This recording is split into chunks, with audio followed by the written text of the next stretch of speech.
নমস্কার। দেখুন তো, দেখতে পাচ্ছেন কিনা একটা মুখ ঢাকা মৃতদেহ, একদল অচেনা মানুষ, আর তারপরে যা ঘটতে যাচ্ছে তা বদলে দেবে পুরো গল্পের মোড়। ক্রিপি কলোনিতে শুনতে থাকুন আজকের গল্প, সুনীল গঙ্গোপাধ্যায়ের লেখা ঘাটবাবু।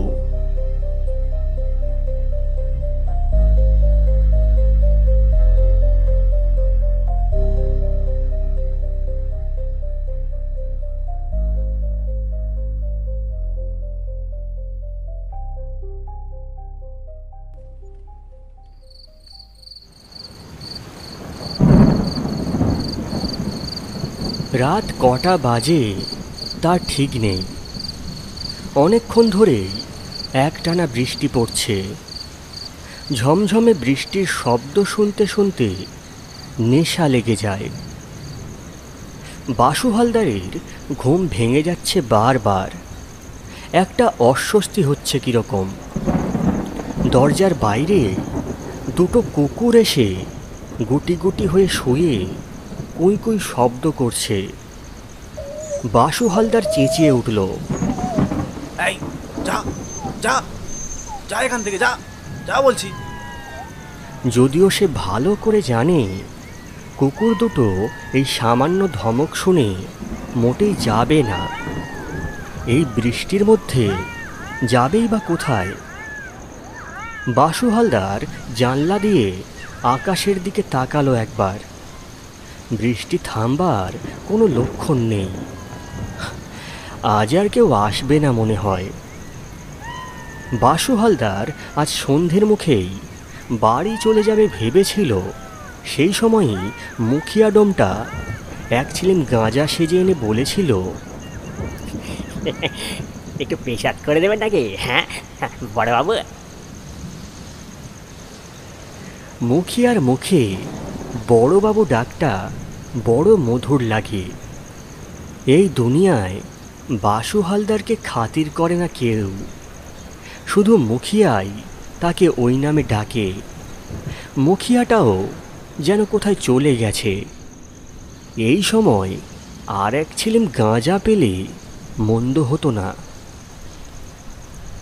বাসু হালদার এই মফস্বল শহরের ঘাটবাবু। তার কাজ হচ্ছে কেউ মরা নিয়ে এলে ডাক্তারের সার্টিফিকেট আছে কি না দেখে নেয়া, আর মিউনিসিপ্যালিটির 2 টাকা ফি আদায় করা। একটা পা ল্যাংড়া, জীবনে আর কোনো চাকরি জুটত না। অনেক বছর আগে রসরাজ গুহ যখন এখানকার চেয়ারম্যান ছিলেন, তখন তিনি দয়া করে বাসুকে এই কাজটা জোগাড় করে দিয়েছিলেন। সেই থেকেই বাসু হালদারকে সারা দিন রাত শ্মশান ঘরের এই ছোট্ট অফিস ঘরটাতেই পড়ে থাকতে হয়। একটা পেট চলে যায়। এরকম বৃষ্টি বাদলার দিনে বাসু হালদার বাড়ি চলে গেলে কোনো ক্ষতি ছিল না। কেউ এলেও তাকে বাড়ি থেকে ডেকে আনতো নিজের গরজে।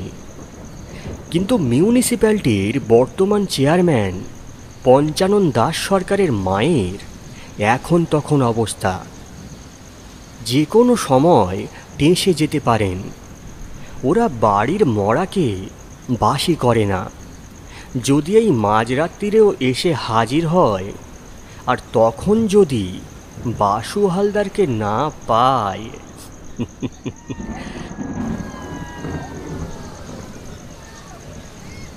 বাসু হালদার একটা বিড়ি ধরালো। চেয়ার টেবিলে বসে ঘুমালে দোষ নেই, কিন্তু ঘুম যে আসছে না। বৃষ্টির শব্দের সঙ্গে সঙ্গে মাঝে মাঝে কুকুরের ডাক শোনা যায়। ইস, যদি মুখিয়াটাও থাকতো এ সময়ে। হঠাৎ অস্পষ্টভাবে মানুষজনের আওয়াজ শোনা গেল, বল হরি হরি বল, বল হরি হরি বল। হাঁক দিচ্ছে কারা?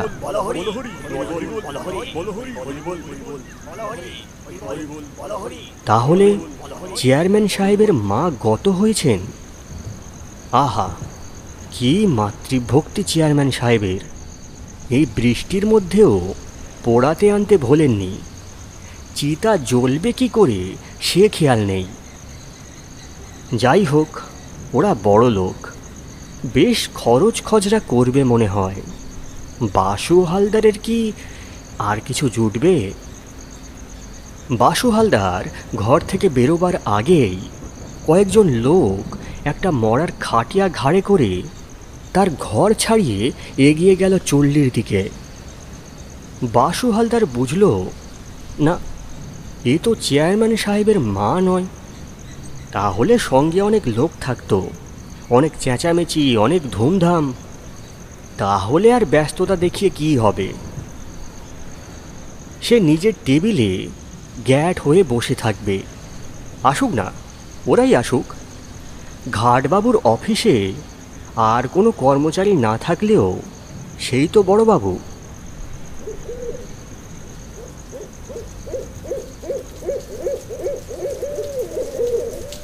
বেশ কিছু সময় কেটে গেল, ওরা কেউ এলো না।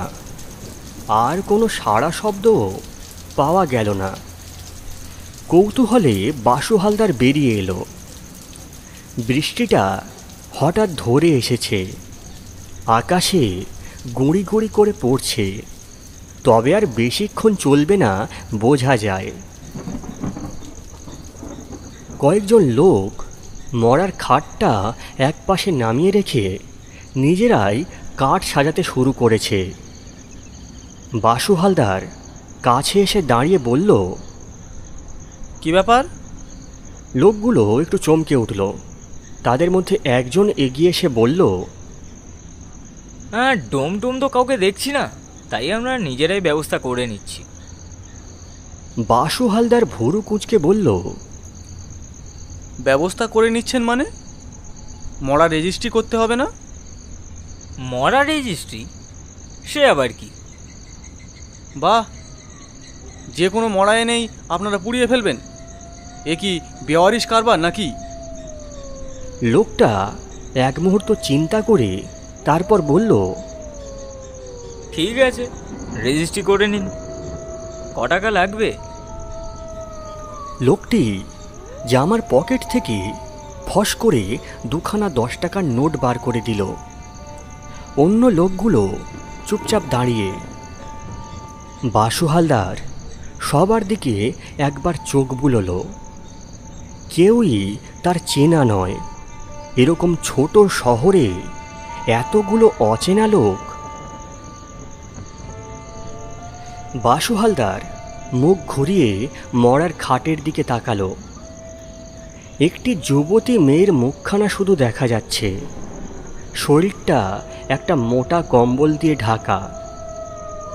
শ্মশানের ঘাটবাবুর দয়া মায়া থাকতে নেই। মরা দেখতে দেখতে চোখ পচে গেছে। তবু বাসু হালদার জিজ্ঞেস করল, কি হয়েছিল? কলেরা, হঠাৎ কয়েক ঘন্টার মধ্যে। আহা, বড় ভালো মেয়ে ছিল। লোকটি খুব দুঃখের ভাব দেখিয়ে ফুঁপিয়ে উঠল। তারপর 10 টাকার নোট দুখানা এগিয়ে দিয়ে বলল, এই নিন, বৃষ্টিও ধরে এসেছে, চটপট কাজ শুরু করে ফেলি। ডোম না এলে আপনারা কি করবেন? চিতা সাজানো কি সহজ কথা? ও আমরা ঠিক ব্যবস্থা করে ফেলবো। বাসু হালদার এবার গম্ভীরভাবে বলল, কই দেখি ডাক্তারের সার্টিফিকেট। যে লোকটা এগিয়ে এসে কথা বলছিল সে যেন একটু চমকে গেল। তারপর অন্যদের দিকে তাকিয়ে বলল, কিরে, ডাক্তারের সার্টিফিকেট কানা কার কাছে রাখলি? হ্যাঁ? একজন বলল, সেটা বোধহয় ফেলে এসেছি। বাসু হালদার কড়া হয়ে বলল, ফেলে এসেছেন? জানেন না শ্মশানে মরা নিয়ে এলে সার্টিফিকেট আনতে হয়? যান, এক্ষুনি নিয়ে আসুন। এই বৃষ্টির মধ্যে আবার যেতে হবে? নিশ্চয়ই। আরে আপনি এই 20টা টাকা রাখুন না। টাকার কথা পরে, আগে সার্টিফিকেট দেখি। আর একজন পকেটে হাত দিয়ে বলল, ও এই তো সার্টিফিকেটটা আমার কাছে রয়ে গেছে। লোকটা পকেট থেকে একটা কাগজ বের করে দিল। তাতে কিছু একটা লেখা ছিল, এখন জলে ভিজে একেবারে ঝাপসা হয়ে গেছে। এটা কি? এটা তো কিছুই পড়া যাচ্ছে না। এ জলে ভিজে গেছে, আমি কি করব? আরে তা বললে তো চলবে না, রোগী কিসে মরলো সেটা তো খাতায় লিখতে হবে। আর বললাম তো কলেরায়। আপনার মুখের কথায় তো হবে না, ডাক্তারের লেখা চাই। লোকটা এবার এগিয়ে এসে বাসু হালদারের হাতে নোট দুখানা গুঁজে দিয়ে বলল, কেন আর ঝামেলা করবেন? খাতায় যা হোক কিছু একটা লিখে নিন না। ওসব চলবে না। বাসু হালদারের মানে লেগেছে। সে এই ঘাটের বড় বাবু, তার একটা মাত্র পেট। সে টাকা পয়সার পরোয়া করে না, আর তাকে ঘুষ দিতে আসা। বাসু হালদার নিচু হয়ে মরার গা থেকে কম্বলখানা এক টানে তুলে ফেলল।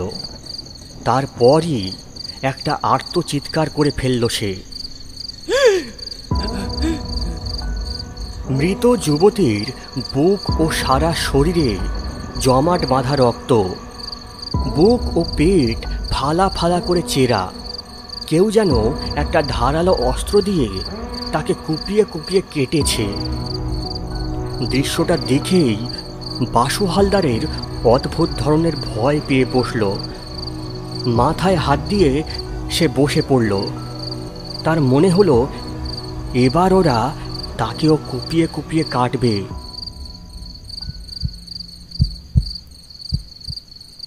একটু অপেক্ষা করে বাসু হালদার দেখল কেউ তাকে মারছে না। তখন সে মুখ থেকে আস্তে আস্তে হাত সরালো। তাকিয়ে দেখল আর কেউ নেই কোথাও।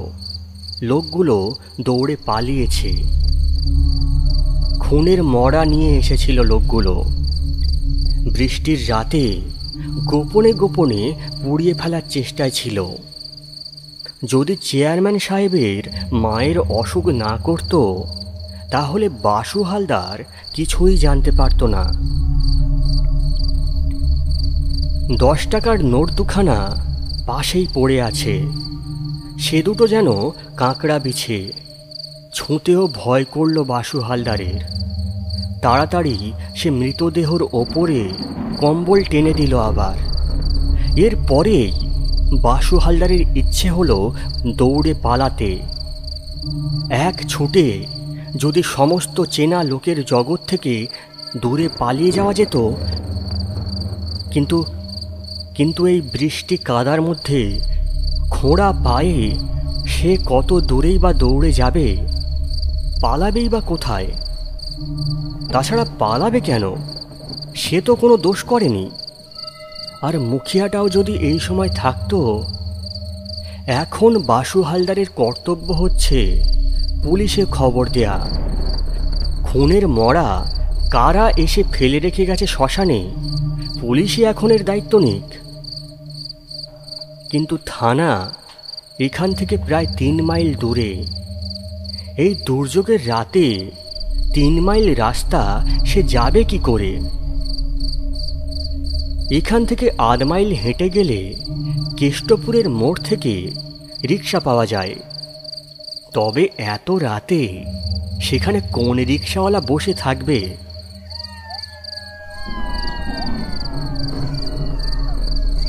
কি করা যায় এখন?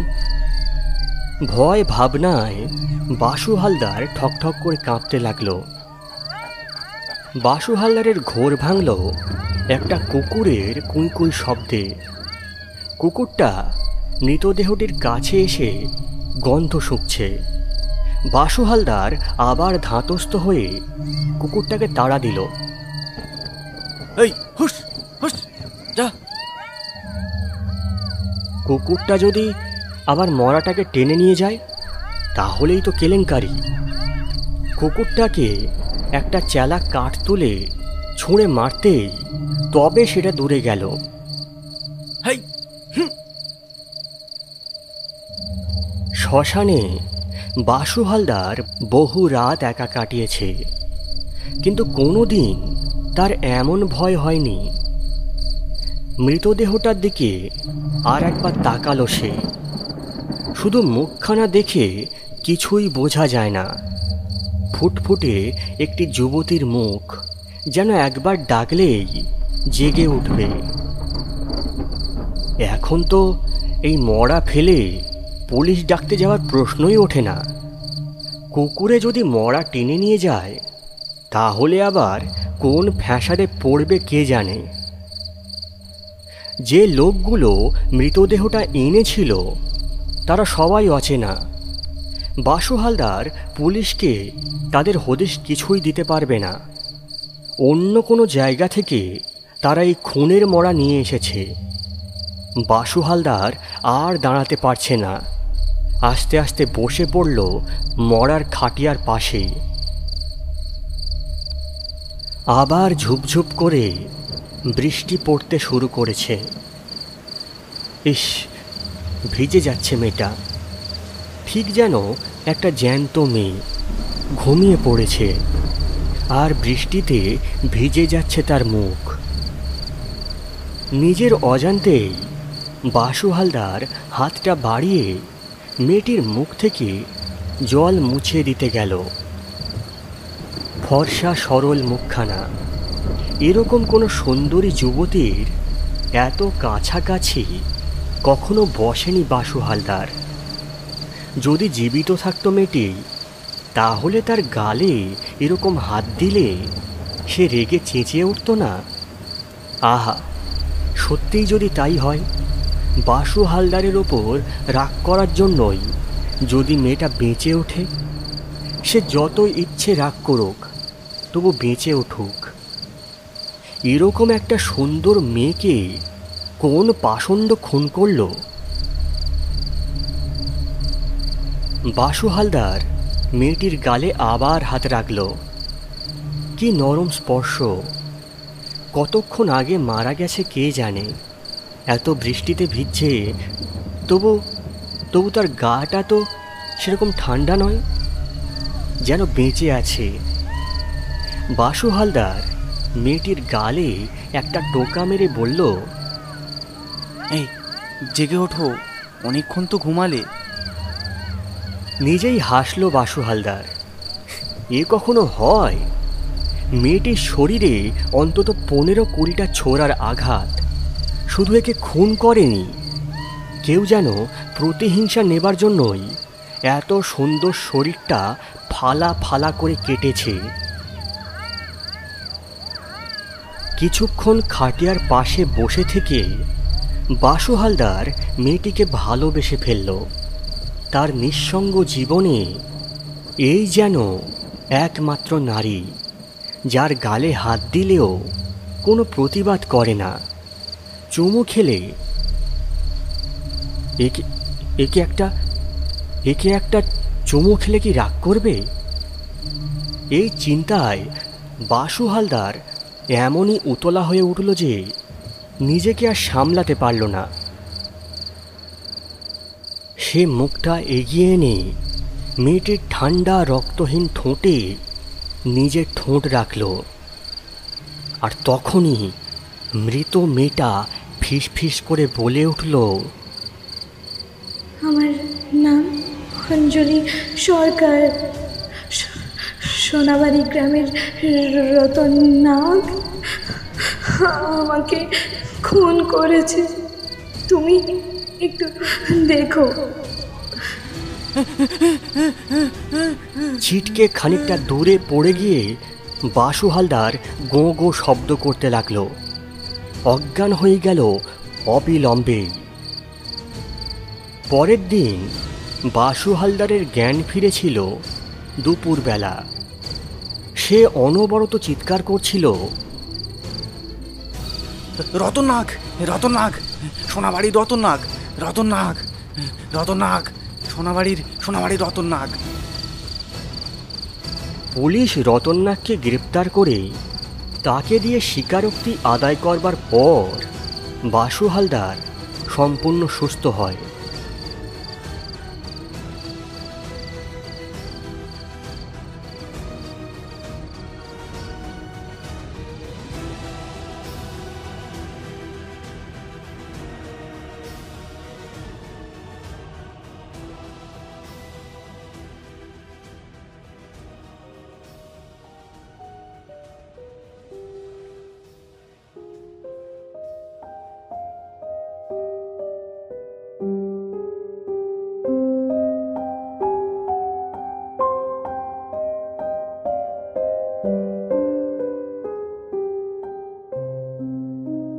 কৃপি কলোনিতে শুনছিলেন সুনীল গঙ্গোপাধ্যায়ের লেখা ঘাটবাবু।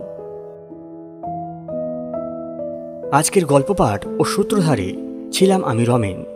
ঘাটবাবু চরিত্রে ছিল বিবেক, মৃত অঞ্জলি সরকারের ভূমিকায় ছিল স্নেহলতা, প্রথম লোকের ভূমিকায় ছিল সুচন্দন, দ্বিতীয় লোকের ভূমিকায় ছিল বলাই।